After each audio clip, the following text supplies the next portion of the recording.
Kas labiausiai pasikeistų, tai, pavyzdžiui, tada jo nebūtų soko, nebūtų jokių tų incidentų valdymo, darbuotojai, ypač IT komanda, pradėtų gaudinėti iš darbuotojų, sakykime, klausimus, kodėl printeris pradėjo rusiškai spausdinti.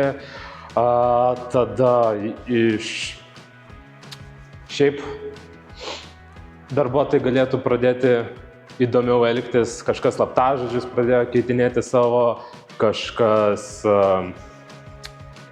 tiesiog kameras pradėjo užklijuoti, kad nematytų jų, kažkas tiesiog su printerio ar kavos aparatu pradėjo šnekėti. Visa ta IT infrastruktūra pradėtų tiesiog būti pažeidžiama, įsilaužti ją galima ir darbuotojai irgi tai galėtų pastebėti. Tas sokas ne tik tais